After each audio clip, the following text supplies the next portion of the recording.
so we're here with the Cavalry, and before we kick into it, I just gotta let everybody know the secret of Void TV. Basically, we just shoot all of Nolan's bands. Every band that has come in, Nolan is in it, some way or another. Yeah, you know? But I kinda wanna kick in first, cause like Mike, when Void TV was originally starting up, like I was wanting to book you as a solo act, and then all of a sudden it was like, hey, I got this band, the Cavalry, and so like, how did, like, I guess the band kind of start up? And well, as far as my music, it sort of seemed like the logical thing to do at the time. Yeah. Like it was getting to the point where the shows were getting bigger, and you know, everybody likes the whole Billy Bragg minimalist thing, but it's just more powerful and it's more fun. Quite frankly, you know, if I have two more people to lean on, I can get more drunk on stage. So yeah, I found this asshole. We played in another band called the Cavalry once upon a time, and then found this asshole shortly thereafter. And you know, another band for Nolan to be in. Yeah, he likes it to round it out. Pretty I much. like the attention.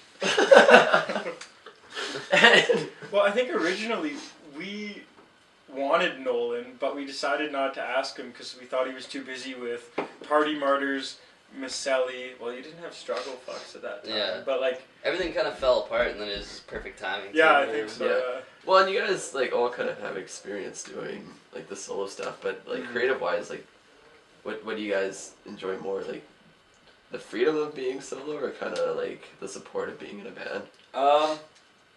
Both is good. Yeah, I mean, they're just apples and oranges, you know. Like with a full band, just everything is so much more powerful, and again, like It gets a room going. well, exactly. If you show up with a solo artist, you know, there's that pleasant surprise of, you know, whatever. But if you show up with a full band, you're gonna fuck shit But up. like, why did you guys choose to go into an actual studio compared to like doing it yourself, which more and more bands seem to be taking that approach to recording themselves and trying to slug it out and Limitations of figure it hardware. out? Well, yeah, we actually tried recording ourselves. I think it was about maybe 6 hours. We tried to record just like drum tracks. Yeah, but And it ended with so much swearing and frustration and depression. We just decided, you know what? We're not talented enough to do this ourselves. Let's, you know, take a month, develop a bit as a band, play some more shows, and then maybe at the end of the summer we can do something. So you guys ended up playing a show in Camrose, and they weren't, I guess, prepared for the sound of the Cavalry. well, at the end of the day, you have to bear in mind that the average age of the citizen in Camrose is something like 57. Oh. So, yeah, that pretty much sums it up right there. So, I mean, you have to go into it, like anything you do in Camrose, you have to go into with a sense of humor. Or small town Alberta in general, just like... Music in general, too, you don't want to take yourself too seriously. Well, like, how's that You go to a place like experience as a band? Like, you know, there's one thing to play, like, a show in Edmonton, like your hometown, to, you know, playing a show on the road. Like, does it... I think it just brings you together. It's cool, like, I don't know, it's a different experience. You've never been out of town with these people. Yeah, it's a totally different animal, because again, like playing a show in town, chances are your friends are going to be there, and it's more of like a party-like atmosphere. I find, you know, for better or worse, you're more get down to business on the road. But still, like, you're having a blast because you're traveling, whatever, like, Yeah. it's fucking Camrose. But Do you, find that people are getting together to promote, like, Edmonton as a whole, or that they're getting together and it's becoming, like, I guess, like, separate groups, and they're not there are a few working separate together? groups, but at the same time, everybody's still, like, supportive of each other. Yeah. Well, totally. Like, case in point is like Daihatsu Hi-Jets, for example. Like, they were signed to Old Ugly forever, and they just made the jump over to, I think, Dead City. Yeah. And no, I kind of was thinking that too when I heard about that. It's like, oh, that's going to be weird and awkward. But, I mean, everybody's just super supportive of everyone else. And I think the nice thing about Edmonton is everyone has their own individual niche. Yeah. So it's not like anyone's stepping on anyone's toes. At the same time, everybody can enjoy stuff from everything. Yeah.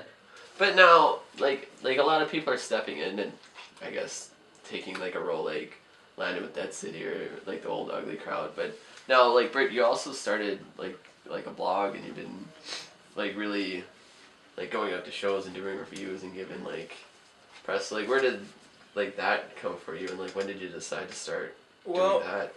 the initial motivation to that was I saw a certain pop punk band, and it was very much sort of a macho rock star thing. Yeah. And it was very interesting to me because all the other bands on that bill were fairly I don't want to say working class, but blue collar bands, you know, who prided themselves on writing intelligent lyrics, having a certain edge to them. Yeah. And it struck me as very out of place, and it struck me as sort of an antithesis to what these other bands were striving to achieve and create.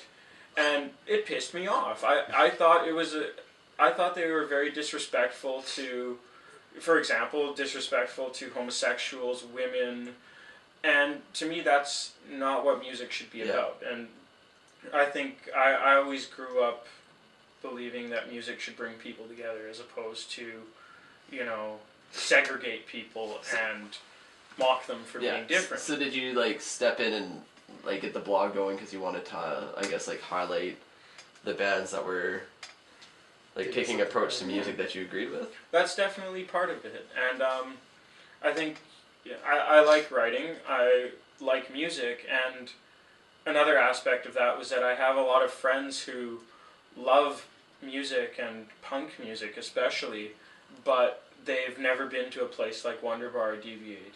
They've never heard of a band like The Struggle Fucks or Burning Street.